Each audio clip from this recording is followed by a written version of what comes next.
제가 이번에 이 삼손과 관련해서 이제 본문을 묵상하고 또 자료도 보고 뭐 이런 걸 정리하다가 그 새삼스럽게 발견한 게 두 가지가 있는데, 이 삼손과 관련해 가지고요. 하나는 뭐냐 하니까, 삼손 인생 최대의 축복은 그의 삶에는 늘 하나님의 함께 하심이 있었다. 이게 삼손 인생의 최대 축복이고요. 그런가 하면은 동전의 양면처럼 삼손 인생의 최대의 비극이 뭐냐 하니까, 불행하게도 그는 그 사실을 전혀 인식하지 못하는 그런 삶을 살던 인생이었다. 그 두 가지가 이렇게 딱 요약이 되는 겁니다. 그래서 제가 오늘 그 부분을 좀 살펴보려고 하는데요. 여러분이 삼손과 관련한 첫 번째가 뭐라 그랬죠? 삼손 인생의 최대 축복은 그의 삶에는 늘 하나님의 함께 하심이 있었다는 겁니다. 우리 첫날부터 쭉 살펴본 내용들 아닙니까? 사사기 13장 24절 25절에 보니까, 그 여인이 아들을 낳음에 그의 이름을 삼손이라 하니라. 그 아이가 자라매 여호와께서 그에게 복을 주시더니 소라와 에스다올 사이 마하네단에서 여호와의 영이 그를 움직이기 시작하였더라. 태어날 때부터, 아니요, 태어나기 이전서부터 하나님께서는 삼손의 삶에, 인생에 개입하고 계셨다는 걸 말해주는 구절 아닙니까? 그런가 하면은 지난 시간에 살펴본 것처럼 사사기 14장 1절부터 3절까지 해서 그 블레셋 여자 외모에 반해가지고 그냥 결혼시켜달라고 때를 쓰는 이 철딱선이 없는 삼손의 모습이 14장 1절부터 3절까지가 나오는데, 아마 유심히 본 분들은 이 문맥에 맞지 않는 4절이 좀 의아했을 거예요. 이런 내용을 기록하는 1절부터 3절 다음에 생뚱맞게 4절이 이런 내용이 나옵니다. 그때에 블레셋 사람이 이스라엘을 다스린 까닭에 삼손이 틈을 타서 블레셋 사람을 치려함이었으나 그의 부모는 이 일이 여호와께로부터 나온 것인 줄은 알지 못하였더라. 이게 그 생뚱맞은 이 4절이 이게 뭘 의미하겠습니까? 그리고요, 우리말 성경에는 여기에 그 다시 한번 보세요. 삼손이 틈을 타서 이렇게 돼 있는데요, 원문으로 정확하게 직역하자면은 삼손이 틈을 타서가 아니에요. 그가 이 틈을 탔어요. 정확하게 직역을 하자면. 그리고 또 대부분의 학자들은 여기 나오는 그가가 우리말 성경처럼 삼손이가 아니고 하나님이라는 거예요. 여호와 하나님이라고 그렇게 분석을 합니다. 그래서 영어 NIV 성경에 보니까요, This was from the Lord라고 나와 있습니다. 이게 삼손이 아니에요. 그러니까 이 말씀은 지금 1절부터 3절까지에는 겉으로 보이는 양상, 그 철딱선이 없는 삼손이 여자 얼굴 보고 그 이방 여자 해서는 안 되는 그 원수 나라 아닙니까? 그 블레셋 여자랑 결혼하겠다고 떼쓰는 그 철딱선이 없는 일이 벌어지는 풍경인데, 그 이면에는 하나님께서 뭐라고요? 삼손이 틈을 타는 게 아니라 하나님이 그 틈을 보고 계시는 거예요. 이해가 되시죠? 무슨 틈을요? 이 철딱선이 없는 이 삼손의 이런 어린애 같은 그 행동 속에 하나님이 틈을 타셔서 이걸 꿈에도 그리는 블레셋을, 자기 민족을 괴롭히는 블레셋을 무찌르는, 혹은 블레셋을 향하여 공격하는 도구로 하나님 그 틈을 보고 계시다는 거예요. 이게 내 인생에 얼마나 감동이 되는지 아십니까? 저의 삶을 돌아보면 다 그거예요. 저의 실수, 저의 철딱선이 없음, 개척하고 15년 동안에도 얼마나 그 미숙하게 짝이 없는, 그래서 초창기 성도님들을 생각하면 고마운 것 뿐이에요. 그 42살짜리 너무너무 목회 경험도 없이 어린애처럼 그렇게 그 담임 목사답지 않은 처신하지 못했던 저였는데, 그런데 성도님들은 저를 기다려주시고 하나님은 그 틈을 타서, 이 약하디 약한 저의 틈을 타서 오히려 이렇게 그걸 보고 우리 목사님은 순수해 그러면서 그렇게 좋게 해석을 해주니까 여기까지 무탈하게 오게 된 거 아니겠습니까? 오늘 본문도 마찬가지예요. 15장 15절에 보니까 삼손이 나귀의 새 턱뼈를 보고 손을 내밀어 집어들고 그것으로 1000명을 죽이고 이렇게 나와 있는데요, 제가 본 자료에 의하면은요, 이 나귀 턱뼈는요 대략 한 25cm 얼마나 됩니까? 여러분 뭐 상상해 보세요. 나귀 턱뼈가 뭐 뭐 크면 얼마나 크겠습니까? 이 턱뼈인데 이게 한 25cm 정도 되고요. 무게가 한 400g. 그거 뭐 당연한 거 아닙니까? 그 턱뼈니까요. 그리고 이거 낙엽은 초식동물. 육식이면은 이게 많이 사용해서 이게 뭐 좀 그 단련이 됐다 치지만요, 풀 뜯어먹고 사는 낙이 턱뼈를 가지고 이 싸움에 나갔다. 이거부터가 이게 말이 안 되는 얘기라는 거예요. 이게 천명을 죽일 수 있는 도구가 아니에요. 뭘 의미하겠습니까? 여기 나오는 낙이 턱뼈는요, 하나님의 능력을 보여주기 위한 특별한 하나님의 도구라는 거예요. 삼손이 강력해서 이긴 게 아니고요, 무찌른 게 아니고 하나님의 개입하심, 그 상징적인 도구가 낙이 턱뼈라는 거예요.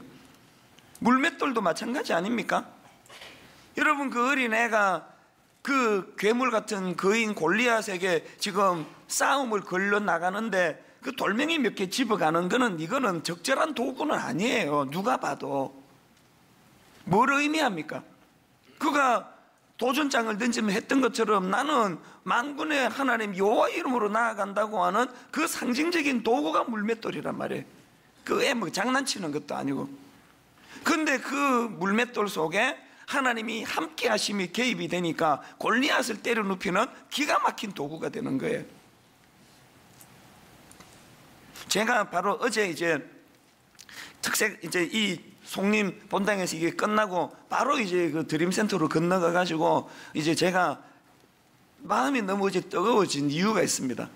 다시 이제 그 삼손의 삶 속에 하나님이 어떤 순간에 함께 하시고 개입하셨는가가 좀 점검을 해보고 싶어서 사사기 13장부터 16장까지를 다시 프린트를 해가지고 책상에 앉아가지고 빨간 펜으로 하나님이 개입하시는 부분을 줄을 그어가면서 다시 정리를 해보았어요.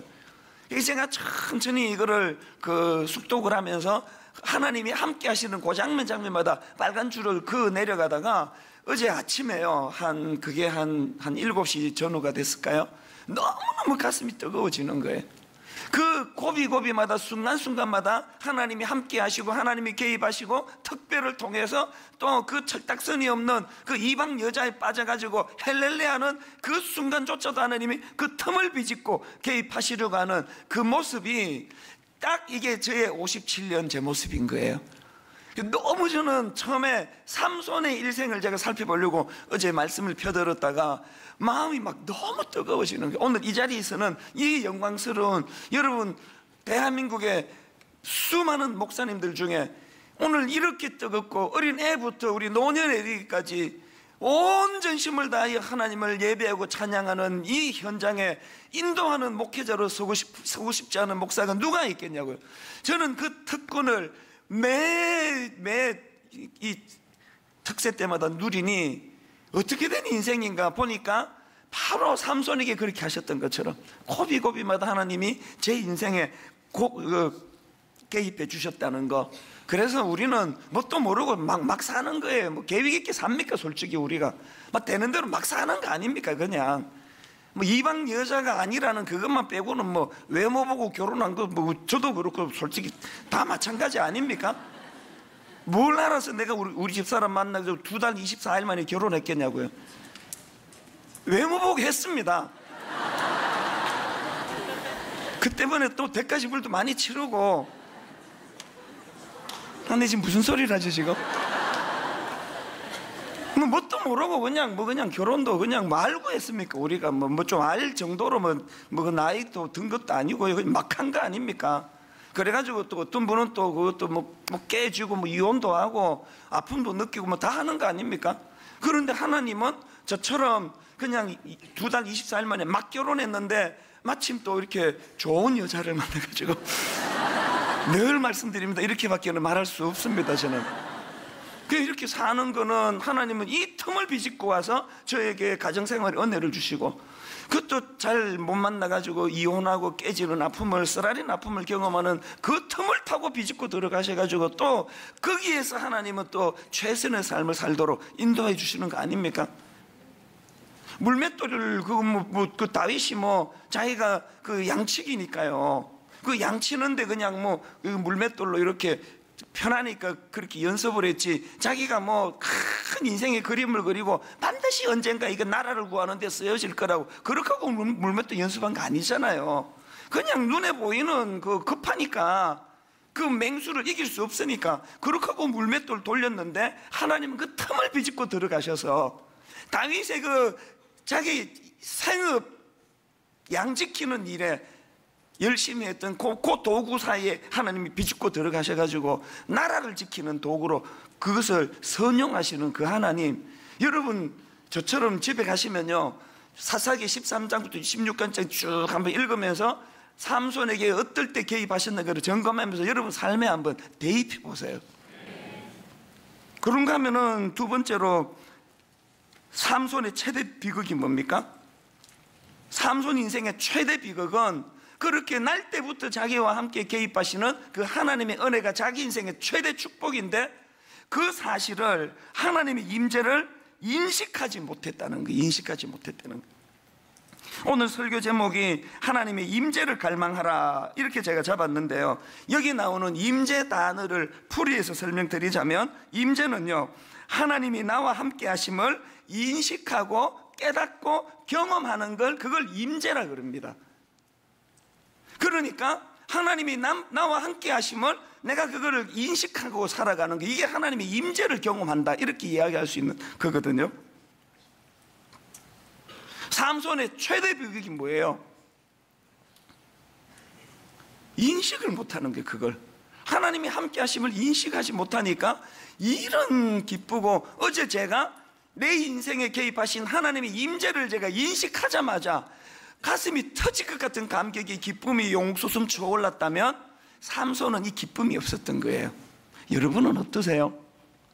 여러분 삶 속에 개입하시는 하나님의 임재, 이것이 현실적으로는 절망적인 고통의 눈물이 뚝뚝뚝 떨어지는 상황인데, 영적으로 고통을 비집고 개입하시는 하나님으로 인해 마음의 위로가 되고 치유가 되고 회복이 됨을 지금 경험하고 계십니까?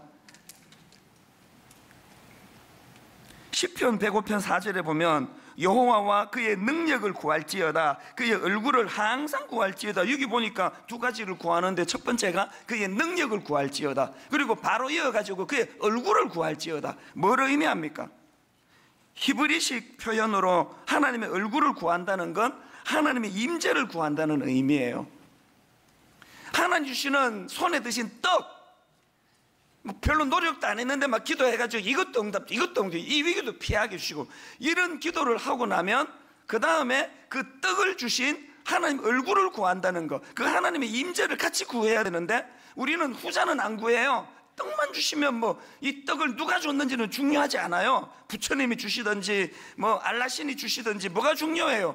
떡을 얻었다는 게 중요하지. 그런데 하나님이 우리에게 원하시는 건 네 손에 무엇이 들려졌는지도 중요하지만 그걸 누가 주셨는지도 아는 게 중요하다는 거예요. 이게 그의 능력을 구하고 그 다음에 그의 얼굴을 구하라는 하나님의 말씀 아닙니까?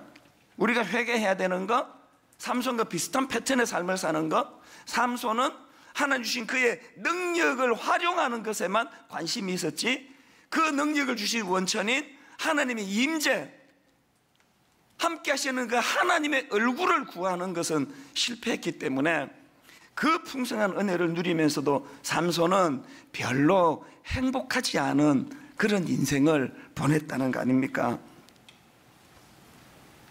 여러분, 지지난주 살펴본 창세기 45장 5절의 요셉의 고백이요, 당신들이 나를 이곳에 팔았다고 해서 근심하지 마소서, 한탄하지 마소서, 하나님이 생명을 구원하시려고 나를 당신들보다 먼저 보내셨나이다. 이렇게 말할 때 그 삼손의 물밀듯 밀려오는 기쁨이 느껴지십니까?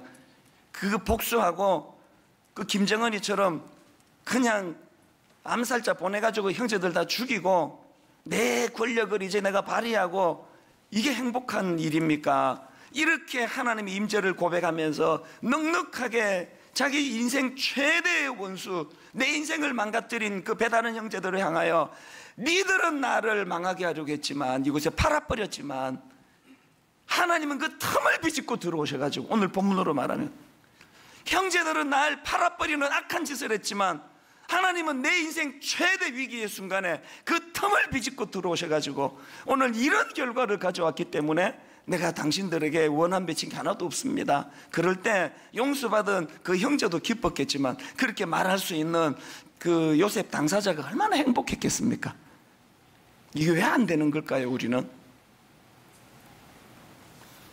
그래서 제가 이런 그 삼손의 삶을 쭉 살펴보다가 오늘 본문이 너무너무 제가 은혜가 되는 거예요. 제가 오늘 내일 이틀에 걸쳐서 오늘 본문을 살펴봐야 되겠다 생각을 했는데요, 오늘 본문에서 제가 발견하는 포인트가 하나 있는데요, 이제 삼손이 그렇게 우연히 마주친 블레셋 여자 외모에 반해가지고 이제 뭐 결국은 이제 그 여자가 이제 결혼하지 않습니까? 그러는 과정에서 이제 나중에 집에 가서 쭉 읽으면 이제 한두 장밖에 안 되니까 내용 읽어보면 많은 우여곡절을 삼손이 이제 겪습니다.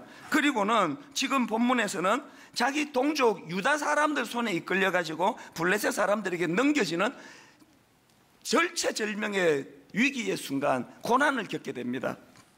그 과정에서 하나님의 영이 임해서 오늘 본문 사사기 15장 15절 16절 삼손이 나귀의 새 턱뼈를 보고 손을 내밀어 집어들고 그것으로 1000명을 죽이고 이르되 나귀의 턱뼈로 한 더미 두 더미를 쌓았으며 나귀의 턱뼈로 내가 1000명을 죽였도다 하니라.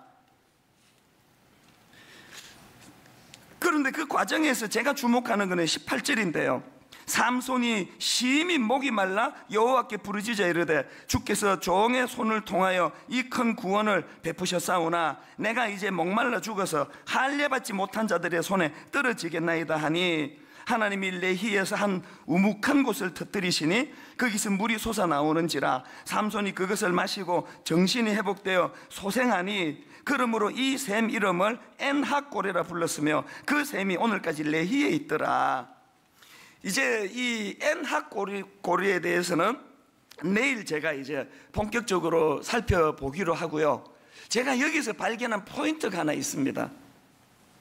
제가 말씀드렸죠, 삼손이 하나님께 기도하는 첫 장면이 이 장면이라고요.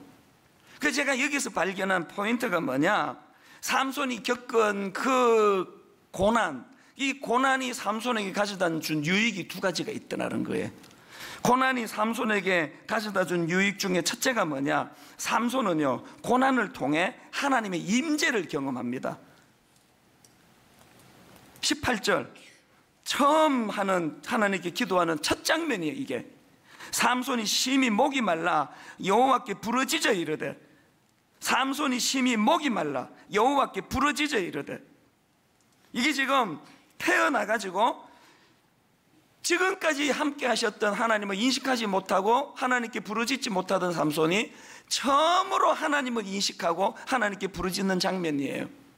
고난이 가져다주는 유익입니다.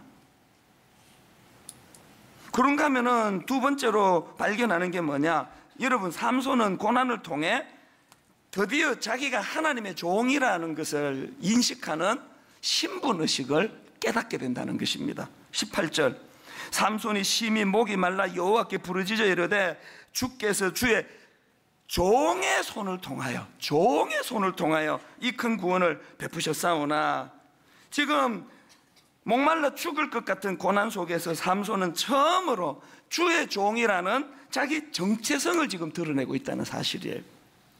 저는 어제 이 구절을 묵상을 하면서 마음에 탄식이 나오는 겁니다. 마음에 현실적으로 한국교회에 크리스찬이 이렇게 많은데, 현실적으로 한국교회에 목사 전도사 얼마나 많습니까? 막 쏟아져 나오고 있는데, 현실적으로 교회가 그 밤에 남산에 올라가 보면 막 빨간 십자가로 온 영토를 다 점령한 것 같은데, 근데 왜 실제적으로 삶 속에서 하나님의 임재하심을 그것을 경험하면서 누리며 사는 사람은 이렇게 적은 건가?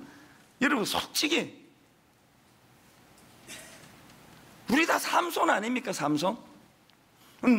태어나 보니까 아버지가 목사고 장로고 모태신앙이고, 그래서 습관적으로 교회를 아까 이 꼬맹이들 6살, 7살, 8살, 9살 나와서 특송하고 문화적으로는 교회 생활을 누렸지만, 우리가 어릴 때부터 삶 속에서 삼손처럼 하나님이 개입하시는 삶, 하나님이 함께 하시는 삶, 내 실수를 통해 내 아픔을 통해 그 틈을 비집고 들어오시는 하나님의 역사하심을 우리도 삼손하고 똑같은 공통점, 못 느끼고 사는 거 아닙니까? 못 느끼고.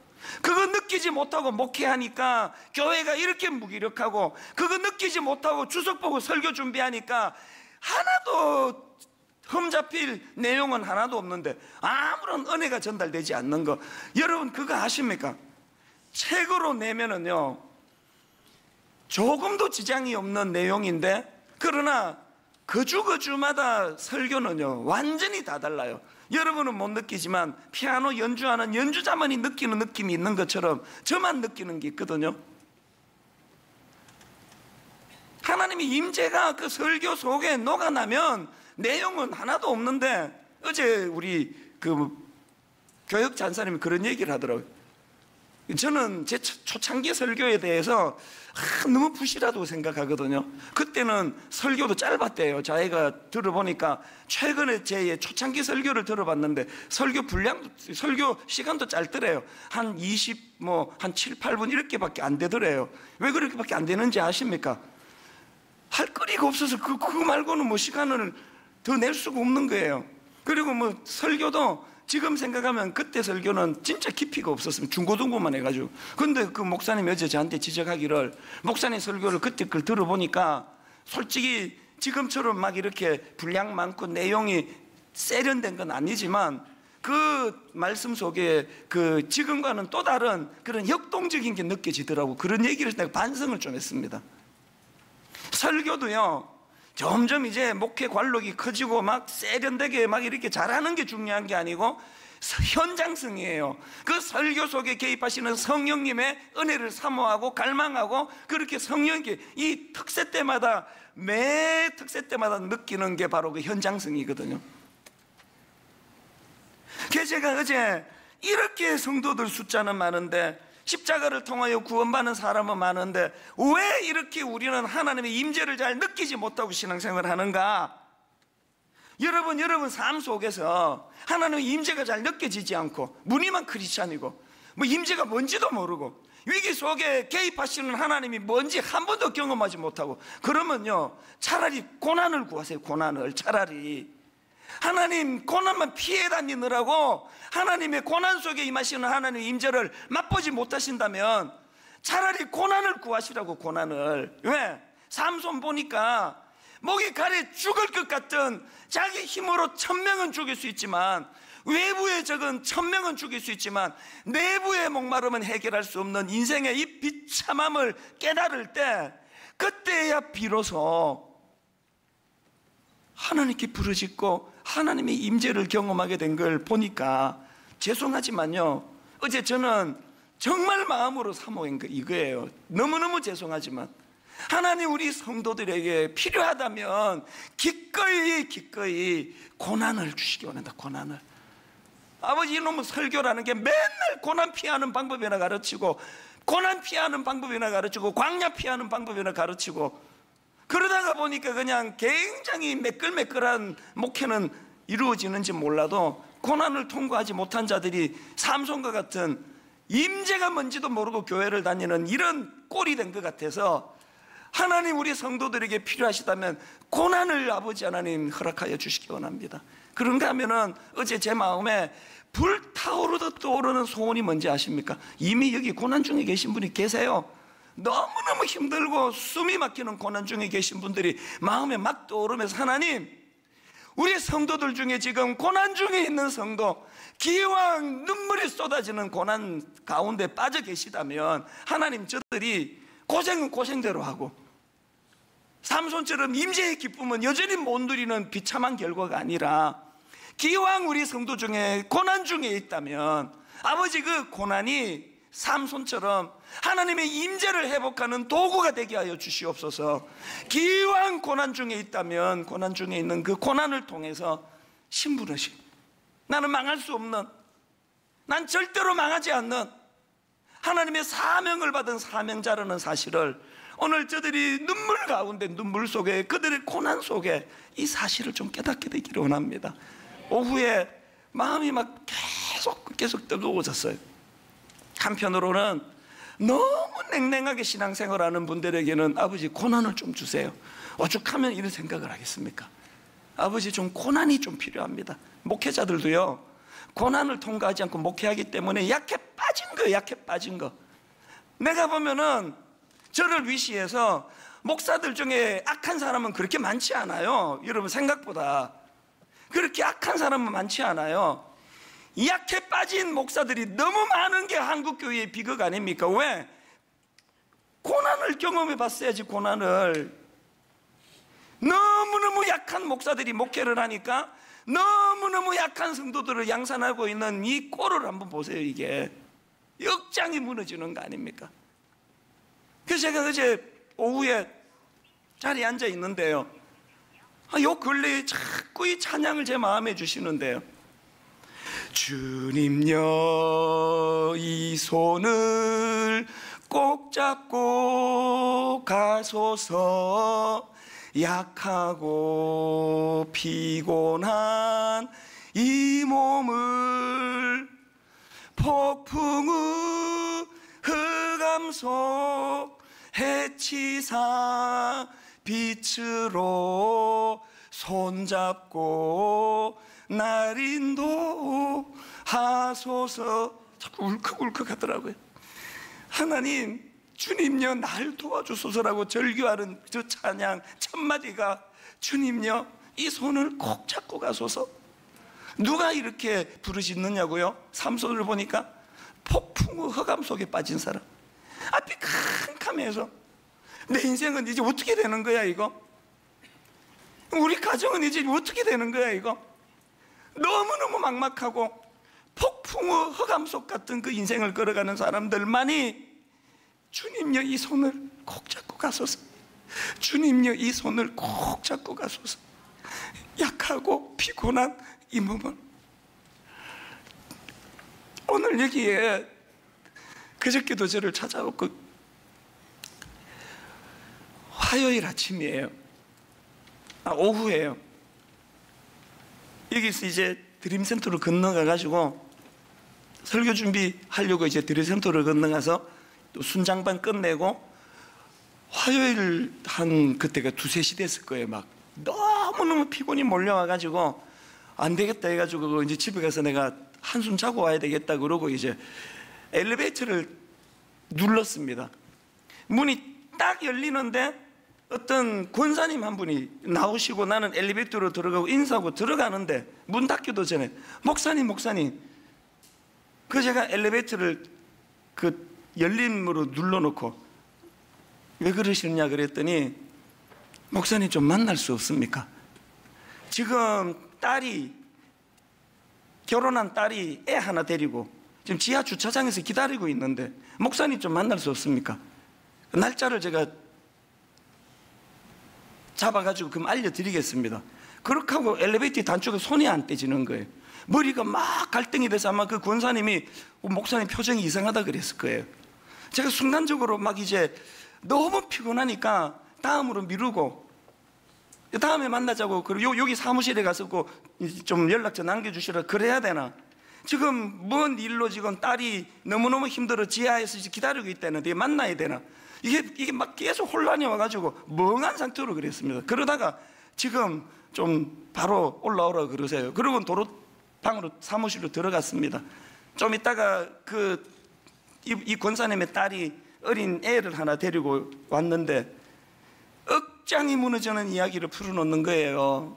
내가 지금 오픈은 못하지만 가정에 위기가 오고 절망이 오고 그런 지가 6개월이 됐는데, 기도하다가 너무너무 답답해서 목사님 한마디라도 듣고 싶어서 왔다고. 그저께 그 이야기를 나누고 제가 집에 들어가서 쉬는 걸 포기했습니다. 시간도 중간하고. 그래서 그냥 계속 있으면서 그 자매를 생각하고 그 자매의 어머니 권사를 생각하면서, 딸이 가정의 위기가 와가지고 눈물 없이는 들을 수 없는 절망 속에 그렇게 빠져 있을 때 아무것도 아닌 저를 만나려고 엘리베이터를 타는데, 하나님, 세상에 거기서 마주치도록 하시는 하나님, 그리고 저를 통해 이분이 그 어린 젊은 애기 엄마가 이제 목사님 정리가 좀 됐습니다, 그렇게 하고 돌아서는데, 그게 이 찬양 가사 그대로 아닙니까? 주님요 이 손을 꼭 잡고 가소서. 약하고 피곤한 이 몸을 2절 가사에 보니까 인생이 힘들고 고난이 겹칠 때 주님요 날 도와주소서. 인생이 힘들고 고난이 겹칠 때 도와줄 인생이 없기 때문에 주님요 날 도와주소서. 외치는 이 소리 귀 기울이시사 손잡고 날 인도하소서. 턱뼈 하나로 원수 1000명은 죽일 힘을 갖고 있지만 자기 내면의 목마름은 해결할 수 없는 모순을 가진 게 우리 인생이라고 한다면 오늘 이걸 빨리 자각하고 하나님 주님요 이 손을 꼭 잡고 가소서. 어제 내내 제 마음속에서 그 어린 젊은 애기 엄마 모습, 눈물을 흘리는 남자 성도님의 눈물이 뚝뚝 떨어지는 그 모습, 목사님 내가 결정적인 잘못을 저질러서 가정에서 이런 아픔이 찾아왔다고 고백하는 그 중년 신사분 눈에서 떨어지는 그 눈물, 이게 다 이 가사 아닙니까? 주님요 이 손을 꼭 잡고 가소서. 약하고 피곤한 이 몸을, 여러분 약하지도 않고 피곤하지도 않고 고난이 뭔지도 몰라서 이 절박한 마음이 없다면 차라리 고난을 구하세요. 고난을 구하세요. 하나님 차라리 고난이 내게 임함으로 말미암아 하나님의 임재가 내 삶 속에서 경험되어지는 인생이 되기를 원합니다. 아버지 가정이 흔들흔들거리고 건강을 다치고 남편이 아내가 가정을 지키지 않으려고 하는 것 때문에 자녀 문제로 경제적인 어려움 때문에 아버지 약하고 피곤한 이 몸을 주님여 날 도와주소서. 주님여 이 손을 꼭 잡고 가소서. 가식적인 기도가 아니라 절박하게 주님 앞에 우리 부르짖어 기도하기 원합니다. 우리 같이 기도하시겠습니다. 살아계신 하나님 아버지, 주님여 이 손을, 주님여 이 손을 꼭 잡고 가소서. 주님